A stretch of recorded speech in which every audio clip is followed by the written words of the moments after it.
Bismillah. Assalamualaikum warahmatullahi wabarakatuh. Alhamdulillahi rabbil alamin.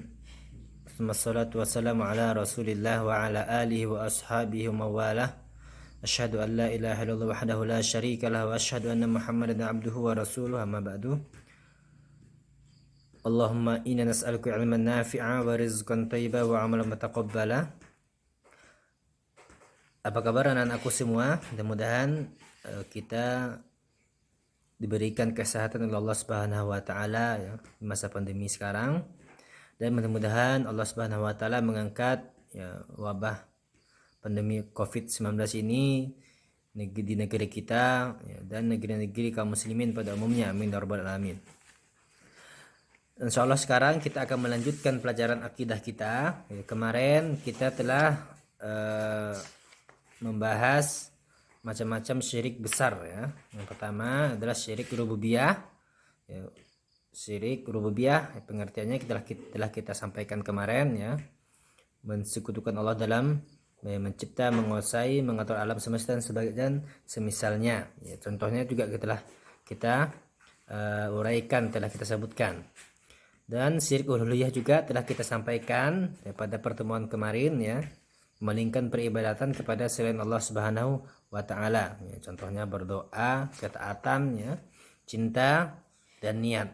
Nah, kemarin telah kita bahas. Insyaallah taala sekarang kita akan melanjutkan syirik akbar yang ketiga adalah syirik dalam asma wa sifat. Asma wa sifat yakni nama-nama dan sifat-sifat Allah Subhanahu wa taala. Pengertiannya apa ya? Syirik asma wa sifat adalah menyamakan sesuatu dengan Allah Subhanahu wa taala dalam hal nama-nama dan sifat-sifat yang khusus bagi Allah Subhanahu wa taala saja. Allah Subhanahu wa taala berfirman ya, dalam surah Yusuf ayat 40 yang artinya kamu tidak menyembah yang selain Allah kecuali hanya menyembah nama-nama yang kamu dan nenek moyangmu membuat-buatnya. Allah tidak menurunkan sesuatu keterangan pun tentang nama-nama itu. Keputusan itu hanyalah keputusan Allah Subhanahu wa taala, hanya kepunyaan Allah Subhanahu wa taala. Dia telah memerintahkan agar kamu tidak menyembah selain Dia. Itulah agama yang lurus, tetapi kebanyakan manusia tidak mengetahui. Quran surah Yusuf ayat 40. Ini contoh-contoh dari kesyirikan asma wa sifat. Yang pertama adalah mengingkari nama-nama dan sifat Allah Subhanahu wa taala. Kita mengingkari apabila seseorang mengingkari nama-nama dan asma wa sifat Allah Subhanahu wa taala, nama-nama dan sifatnya, maka dia telah terjatuh ke dalam syirik asma wa sifat. Yang kedua, contohnya menamai sesembahan selain Allah Subhanahu wa taala dengan nama Allah Subhanahu wa taala. Seperti siapa? Kaum musyrikin yang menamai berhala mereka dengan Uzza, yang mengambil dari Allah Subhanahu wa taala, yaitu Al-Aziz. Ya, Allah Subhanahu wa taala berfirman ya dalam surah An-Najm ayat 19 sampai 20. A'udzubillahi minasyaitonir rajim. Afara'aitumul Lata wal Uzza wa Manatas tsalisatal ukhra. Yang artinya, maka apakah patut kamu hai orang-orang musyrik menganggap Lata dan Uzza dan Manah yang ketiga yang paling terkemudian sebagai anak perempuan Allah Subhanahu wa taala. Quran surah An-Najm ayat 19 sampai 20. Nah, ini salah satu contoh perbuatan syirik dalam asma wa sifat, menyamakan nama selain Allah Subhanahu wa taala, sesembahan selain Allah dengan nama Allah Subhanahu wa taala. Yang ketiga adalah menyerupakan Allah dengan makhluk. Seperti orang yang mengatakan tangan Allah seperti tangan makhluk, ya. Ilmu Allah seperti ilmu makhluk, ya. Kekuasaan Allah itu seperti kekuasaan makhluk, maka Allah ini berbeda dari makhluknya. Allah maha tinggi dari apa yang mereka katakan. Sebagaimana Allah Subhanahu wa taala berfirman dalam surah Al-Syura ayat 11, laisa mislihi radhiyallahu anha. Satu ulang ya. Laisa kamitslihi syai'un wa huwas samiul basir. Ya. Tidak ada yang serupa dengan Allah Subhanahu wa taala, dan dialah yang Maha mendengar dan Maha melihat. Ya. Ini adalah dalil bahwasanya Allah Subhanahu wa taala ini berbeda dengan makhluknya. Ya, kita sama-sama punya tangan. Ya, sama makhluk saja kita berbeda. Ya, beda tangannya kayu, tangannya baju, ya, pakaian kita berbeda dengan tangannya manusia. Tangan monyet saja berbeda dengan tangan manusia.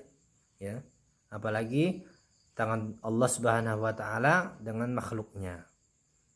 Ya, tetapi sesuai dengan keagungan Allah Subhanahu wa taala.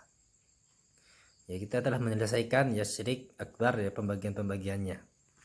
Sekarang kita masuk ke perkara selanjutnya, ini kufur akbar.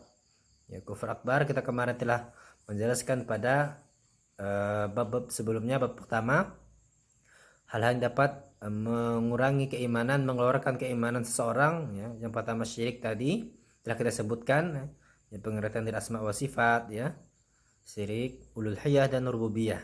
Sekarang kita masuk ya kufur akbar. Ya. Dahulu iblis ya menolak untuk melaksanakan perintah Allah Subhanahu wa taala, yaitu apa?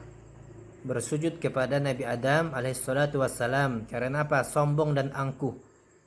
Dia menolak untuk sujud karena merasa dirinya lebih utama daripada Nabi Adam alaihissalatu wassalam. Ya, sebagaimana dalil dari Allah Subhanahu wa taala dalam Al-Qur'an, ya, ayat Al-A'raf ayat 12. A'udzubillahi minasyaitonir rajim. Qala ma mana'aka alla tasjuda id amartuka qala ana khairum minhu khalaqtani min nari wa khalaqtahu min tin. Ya, artinya Allah Subhanahu wa taala berfirman, apakah yang menghalangimu untuk bersujud kepada Nabi Adam alaihissalatu wassalam di waktu aku menyuruhmu atau memerintahkanmu? Lalu iblis menjawab, saya lebih baik darinya ya Allah. Kata iblis, engkau menciptakan ya saya dari api, sedangkan Nabi Adam alaihissalatu wassalam engkau ciptakan dari tanah. Ya, ini salah satu bukti sombongnya iblis laknatullah alaih, ya. Sombongnya iblis, ya, dia tidak mau melaksanakan perintah Allah, ya, melaksanakan perintah Allah. Nah, jadi kalau kita ya tidak mau melaksanakan perintah Allah Subhanahu wa taala, maka kita termasuk sombong, ya. Salah satu hadis dikatakan apa? Menolak apa? Kebenaran. Apa yang dikatakan Allah adalah semuanya benar, ya. Terus pengertian dari kufur besar, ya, maksudnya apa? Ya, pengertian dari kufur akbar, ya, adalah keyakinan, ucapan dan perbuatan yang berlawanan dengan keimanan. Jadi bertolak belakang dengan keimanan, berseberangan dengan keimanan. Contohnya seperti apa? Ya. Yang pertama apa? Mengingkari salah satu contoh dari rukun iman atau rukun Islam. Nah, jadi apabila ada seseorang ya mengingkari rukun iman, rukun Islam, syariat, ya, maka dia telah terjerumus ke dalam kufur akbar atau kufur besar, ya. Yang kedua, mengolok-olok, mengejek-ngejek, menjadikan candaan-candaan ya terhadap Allah Subhanahu wa taala dan Rasulnya dan ayat-ayatnya. Maka dalam perkara agama kita tidak boleh bercanda-canda atau mengejek-ngejek ya, syariat. Ya, mengejek-ngejek atau bercanda, bergurau dengan syariat. Karena apa? Karena bisa terjerumus kepada kufur besar, ya, menghantarkan kepada kufur besar. Dan ini dosanya sangatlah besar di hadapan Allah Subhanahu wa taala. Dan orang yang melakukan perbuatan-perbuatan yang kita sebutkan tadi, hendaknya dia segera bertobat kepada Allah Subhanahu wa taala. Ya, mungkin ini yang dapat Ustaz sampaikan, dan bijan Quran yang mohon dimaafkan. Subhanakallahumma wa bihamdika asyhadu an la ilaha illa anta astaghfiruka wa atubu ilaik. Assalamualaikum warahmatullahi wabarakatuh.